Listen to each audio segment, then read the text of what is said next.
Ganti-ganti kita bertemu lagi di program Iko Berita Entah Apa-apa.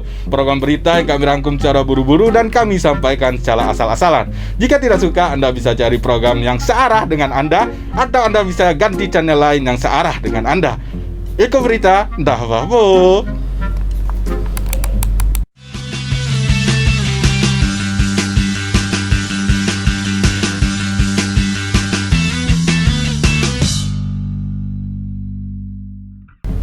Dan kami sudah menyiapkan berita-berita yang kami rangkum secara buru-buru dan akan disampaikan secara asal-asalan, sehingga Anda harus tetap mencari referensi lain. Langsung berita pertama ini ada berita dari mana nih? Kita cek dulu. Nah, berita cabul mencabuli ini kata-kata ada dari Sarolangun. Dan ini yang diduga mencabuli anak kandungnya sendiri, seorang ketua RT itu tepatnya di RT 6 Desa Bernai Luar, Kabupaten Sarolangun itu diarak oleh warganya sendiri. Seperti apa beritanya ini langsung saja kita lihat. Ini deh. Miris kelakuan bejat MA yang merupakan ketua RT 6 Desa Bernai Luar. Semestinya sebagai tokoh masyarakat dan orang tua membagi contoh yang baik. Namun pelaku diduga telah melakukan pencabulan terhadap anak kandungnya dewe hingga digerebek oleh warganya. Puluhan warga mengarak sang ketua RT tersebut keliling kampung pada Minggu 4 Oktober malam sebelum dibawa ke Mapolsek Kota Sarolangun. Sekitar jam 11 malam, ratusan warga mengiring MA ke Polsek Kota Sarolangun. Ratusan warga Desa Bernai Luar mengamankan MA yang diduga sebagai pelaku pencabulan anak kandungnya sejak duduk di bangku sekolah dasar hingga diketahui saat itu. Kapolsek Kota Sarolangun AKP Sumarno Barutu mengatakan pelaku dibawa dan digiring masyarakat ke Polsek Kota Sarolangun. Setelah diproses di Mapolsek Kota Sarolangun, pelaku langsung dibawa ke Polres Sarolangun guna proses lebih lanjut dalam rangka di awal atas laporan pengaduan tersebut. Sekitar jam 23.00 tadi, warga Bernai Luar, beberapa warga ada mengamankan diduga pelaku pencabulan terhadap anak sendiri. Jadi sebelumnya itu hari Jumat sudah ada coba membuat laporan pengaduan ke Polres Sarolangun.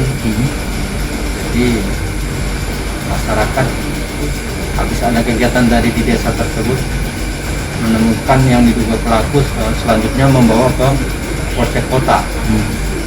Jadi dengan diantar masyarakat, kita sebagai aparat kepolisian yang mendapat hal demikian mencoba untuk segera mungkin mengambil tindakan, yaitu mengamankan yang diduga atau terduga pelaku tersebut. Selanjutnya kita bawa ke Polres untuk diamankan dan dilaksanakan. Sebelumnya pada Jumat 2 Oktober masuk laporan dari warga terkait pelaku yang diduga telah melakukan pencabulan terhadap anak kandungnya dewe. Selamat Riyadi, Cek TV, ngabari.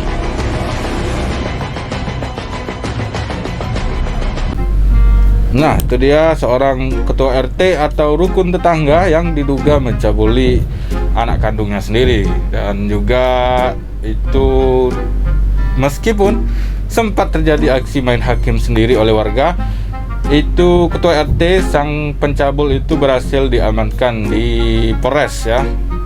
Lanjut, kita berita kedua nih ada dari Jambi.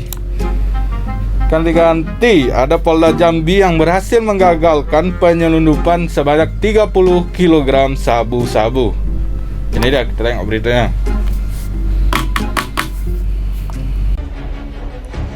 Sabu seberat 30 kg tersebut diamankan setelah berhasil digagalkan oleh tim Polres Muaro Jambi pada Jumat 2 Oktober 2020. Kegagalan sabu Iko bermula dari adanya laporan masyarakat yang akan ada mobil jenis City Car Daihatsu Ayla yang melintasi jalan lintas Sumatera memasuki wilayah Provinsi Jambi. Setelah dilakukan penyelidikan, tim Direktorat Narkoba Polda Jambi dan Polres Muaro Jambi mendapatkan kendaraan yang dimaksud tersebut terparkir di pinggir kebun kelapa sawit. Dari penyelidikan tersebut, tim berhasil menggagalkan penyelundupan sabu dengan 4 orang pelaku. Hasil penggagalan penyelundupan sabu Iko diekspos langsung oleh Kapolda Jambi pada Senin 5 Oktober siang.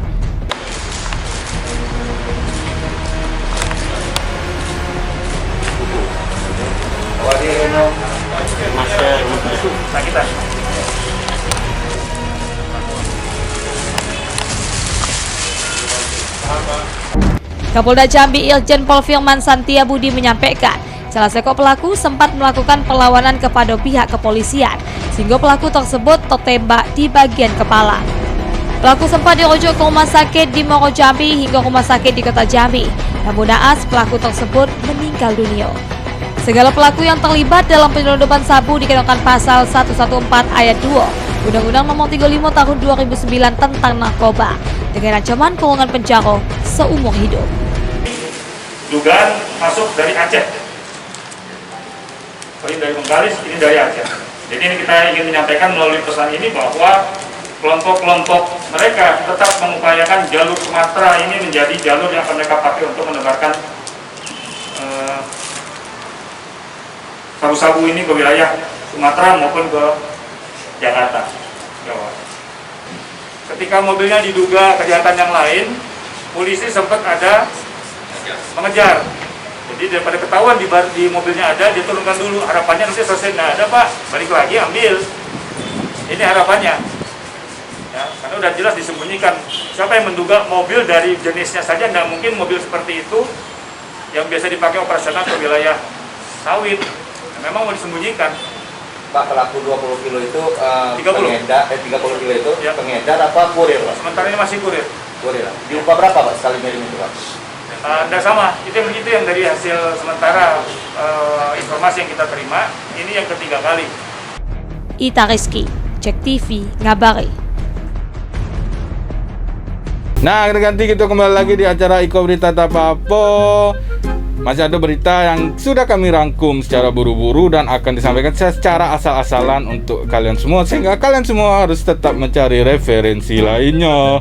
Nah, berita kali ini datang dari razia masker. Nah, ini tepatnya di Kabupaten Sarolangun. Ada 600 warga yang terjaring razia masker. Wow, seperti apa beritanya? Ini dia. Berfokus pada tempat keramaian macam di potokoan, terminal angkutan desa, pasar, dan jalan lintas. Dari hasil penindaan razia justisi segala hari ada warga yang terjaring tidak memakai masker dengan berbagai alasan. Kepala Satpol PP Kabupaten Sarolangun Ridwan menjelaskan, sedikitnya ada 600 warga yang terjaring tidak memakai masker selama 3 pekan razia dilaksanakan. Diakui Ridwan, selama razia justisi dalam situasi sulit akibat dilanda pandemi virus corona, tim Satgas hanya memperlakukan sanksi sosial, macam push up, menyanyikan lagu Indonesia Raya, dan membaca Pancasila. Sementara sanksi terhadap denda Rp50.000 masih belum. Nah, itu dia, sebagian besar itu didominasi oleh remaja-remaja yang seakan tidak peduli dengan protokol kesehatan yang sudah ditetapkan oleh pemerintah. Dan juga salut untuk pemerintah Kabupaten Sarolangun yang sudah melakukan razia secara rutin untuk mengingatkan lagi warga-warga yang masih bandel tidak memakai masker. Oke, ganti-ganti kita lanjut ke berita selanjutnya. Ini ada dari Batanghari. Nah, kali ini Pengadilan Agama Batanghari nih yang menangani banyak sekali kasus perceraian dari bulan tahun kemarin pokoknya itu sampai September. Sekarang ini sudah tercatat sebanyak 455 perkara cerai. Seperti apa beritanya? Ini dia. 455 kasus perceraian pasangan laki bini masuk ke Pengadilan Agama Muaro Bulian kelas 1B pada periode Januari hingga pertengahan September 2020. Dari total 455 kasus perceraian yang masuk, 3 kasus diantaranya merupakan sisa perkara dari tahun 2019 yang belum selesai. Wakil Kepala Pengadilan Agama Muaro Bulian, Nursal, mengatakan pada tahun 2020 perkara yang masuk sebanyak 452, ditambah perkara lama sebanyak 3 kasus. Dari ratusan kasus tersebut, 382 perkara telah diputuskan dan kini tersisa 73 kasus. Jika dirincikan untuk gugatan perceraian di tahun 2020 sebanyak 296 kasus dan permohonan sebanyak 153 kasus. Nursel menuturkan kasus pencarian Iko Rarato tersebar dari 8 kecamatan yang ada di Kabupaten Matahari. Ratusan kasus Iko didominasi diajukan oleh pihak Betino, di mana kasus pencarian Rarato akibat adanya perselisihan dan pertengkaran. Perkara yang masuk pada hari ini sebanyak 452, ditambah dengan sisa tahun sebelumnya berjumlah 455 perkara. Kemudian dari perkara 405 itu diselesaikan perkara dalam jumlah 350 perkara, sehingga sampai bulan ini tersisa lebih kurang perkaranya 73 perkara. Puwadi Firdaus, Jack TV, ngabari. Kadang-kadang kembali lagi di acara Iko Berita Entah Apa. Kali ini ada lagi berita yang kami rangkum secara buru-buru dan kami sampaikan asal-asalan untuk Anda semua sehingga Anda tetap harus mencari referensi lainnya. Kali ini kita ke Bangko, Kabupaten Merangin. Nah, ada pelimpahan kasus dugaan korupsi yang kemarin tuh dari Linmas ya, yang ditargetkan rampung pada bulan Oktober ini. Seperti apa beritanya, kita lihat bersama-sama. Ini dia. Dugaan korupsi pengadaan seragam Linmas pada tahun 2018 membuat 4 orang ditetapkan sebagai tersangka oleh Kejari Merangin pada 27 Juli lalu. Beberapa hari berikutnya langsung dilakukan penggeledahan di beberapa perkantoran. Namun setelah itu hingga saat itu kasus tersebut terkesan jalan di tempat. Menanggapi hal itu, Kejari Merangin Marta Parulina Berliana mengatakan penyidik terus bergerak untuk melengkapi berkas. Jika tidak ada kendala, pertengahan Oktober Iko sudah P21 dan akan dilakukan pelimpahan ke pengadilan tipikor. Ditanya soal apakah ada penambahan tersangka, Kejari mengaku sejauh Iko belum ada. Namun seiring berjalannya waktu bisa ada tersangka baru. Karena saat Iko saksi-saksi terus dilakukan pemanggilan. Insya Allah pertengahan Oktober, insya Allah ya, nah, sudah selesai paling lambat mungkin akhir Oktober lah ya, mudah-mudahan. Kita usaha kok terus. Bakal ada penambahan tersangka baru? Untuk sementara masih itu, tapi perkembangan itu bisa saja terjadi ya, tidak ada yang menutup kemungkinan kan. Riko Saputra, Cek TV, ngabari.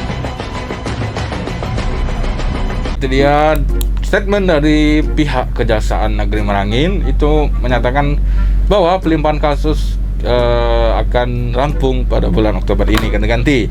Kita lanjut ke berita selanjutnya, ini COVID ya. Kali ini dari Kabupaten Tanjung Jabung Barat, tepatnya di Kuala Tungkal. Tadi pasien terkonfirmasi positif COVID-19 di Tanjung Barat ini malah semakin membludak. Seperti apa kisahnya? Ini kita saksikan bersama-sama, ini dia. Juru bicara gugus tugas COVID-19 Pemkab Tanjung Barat Taharudin dikonfirmasi membenarkan adanya tambahan 12 kasus baru pada Minggu 4 Oktober. Angka itu membuat total kasus virus corona di Kabupaten Tanjung Barat mencapai 83 kasus. Penambahan pasien terkonfirmasi positif virus corona di Kabupaten Tanjung Barat, 5 diantaranya mempunyai riwayat kontak erat dengan pasien 440 yang lebih dulu terkonfirmasi. 2 orang mempunyai riwayat kontak erat dengan pasien 382 dan 5 orang diantaranya mempunyai riwayat kontak erat dengan pasien 410 yang lebih dulu terkonfirmasi. Diketahui pasien 410 inisial DL berumur 68 tahun dinyatakan positif pada 28 September 2020 lalu. Pasien 440 inisial ME berumur 49 tahun dinyatakan positif pada 27 September 2020. Sedangkan pasien 382 dengan inisial ESF 51 tahun mempunyai riwayat kontak perjalanan Palembang yang dinyatakan positif pada 20 September. Oktober tahun 2020 terdapat peningkatan penambahan jumlah pasien yang terkonfirmasi positif di wilayah Provinsi Jambi. Dari penambahan tersebut, untuk Kabupaten Tanjung Jabung Barat terdapat 12 orang. Kami juga menghimbau bahwasanya bila mana ada di antara kita yang mengalami gejala terkait dengan COVID-19, ini dapat dengan segera menghubungi posko pelayanan COVID yang ada di wilayah Tunggal Ilir ataupun di pusat pelayanan kesehatan yang terdekat, sehingga penularan mata rantai daripada COVID ini dapat segera diketahui oleh tim surveillance. Selain itu dirilis pada Minggu 4 Oktober ada sekok kasus pasien sembuh asal Tanjung Barat ialah pasien 164 inisial HR berumur 31 tahun. Sehingga dengan angka 83 kasus terkonfirmasi positif virus corona, Tanjung Barat mempunyai 28 pasien yang sembuh dengan 2 angka kematian. Surya Kurniawan, Cek TV, ngabari. Ketik-ketik, kembali lagi di acara Iko Berita Tak Apa-apa, berita yang dirangkum secara buru-buru dan disampaikan secara asal-asalan sehingga Anda tetap harus mencari referensi lainnya. Kali ini ada berita terakhir dari Kabupaten Tanjung Jabung Barat lagi, tepatnya Kuala Tungkal. Kali ini ada berita dari pembunuhan, yaitu seorang paman nih yang tega menikam keponakannya sendiri akibat sakit hati pada ayah korban. Seperti apa? Ini dia, kita lihat pamannya. Jumat 2 Oktober pagi, Polres Tanjung Barat menggelar konferensi pers terkait seorang paman yang tega menikam keponakannya dewe. Pelaku dihadirkan langsung di hadapan para awak media. Kapolres Tanjung Barat AKBP Guntur Saputro mengatakan, pelaku tega menikam keponakannya dewe karena merasa kesal dan sakit hati terhadap bapak korban. Sehingga pelaku melampiaskan sakit hati tersebut kepada keponakannya dengan cara menikam menggunakan badik sebanyak 3 kali. Pelaku kecewa terhadap bapak korban lantaran masalah pekerjaan, sehingga pelaku tega nikam keponakannya tersebut. Dijelaskan Guntur, perbuatannya telah direncanakan sejak 10 hari sebelum kejadian. Ini memiliki hubungan kerja awalnya untuk melaksanakan pekerjaan di rumah pamannya. RT ini ada kekurangan cocokan dengan pelaku, sehingga paman korban yang memberikan pekerjaan menghentikan pekerjaannya. Nah, ingin melakukan kekerasan awalnya kepada pelaku sendiri, khawatir nanti keponakannya tidak ada yang menanggung hidupnya, akhirnya melampiaskan kekesalan tersebut kepada kekerasan terhadap anak yang mengakibatkan luka berat. Itu diatur di pasal 80 junto ayat 2 ya, junto 76 ayat C Undang-Undang 35 tahun 2014, ancaman hukumannya maksimal 5 tahun. HR pelaku tanpa wajah penyesalan menuturkan kepada awak media. Kehendaknya untuk menikam keponakannya tersebut beralasan apabila ia menikam langsung bapak korban yang merupakan iparnya tersebut hingga meninggal dunia, maka akan ada 4 orang anak yang harus dinafkahi. Untuk itu ia dengan tega melakukan penikaman agar tak ada keponakan yang harus dinafkahi. Andai kata bapaknya ketikam, sempat bapaknya melawan, bisa-bisa pembunuhnya bapaknya. Andai kata bapaknya meninggal, itu kan anaknya yang 4. Siapa yang harus tanggung jawab kan? Terus yang kedua, andai kata yang kecil, ini sudah tega. Ini yang paling besar berarti yang ditikam. Itu niatnya memang dilukain, cuman atau memang mau dibunuh? Dilukai baik. Dilukain deh. Untuk mempertanggungjawabkan perbuatannya, pelaku saat itu telah mendekam di balik jeruji besi Polres Tanjung Barat. HR dikenakan hukuman tindak pidana kekerasan terhadap anak. Ialah pasal 80 junto ayat 2 2006 ayat C Undang-Undang 35 tahun 2014 dengan hukuman 5 tahun penjara. Surya Kurniawan, Cek TV, ngabari. Nah, ganti-ganti. Terima kasih telah menyaksikan Iko Berita Tak Apa-apa. Sampai bertemu di minggu depan. Jika tidak suka, tidak usah ditunggu. Carilah program yang searah dengan Anda. Akhir kata, saya Dede Ananda undur diri. Wassalamualaikum warahmatullahi wabarakatuh. Salam satu arah.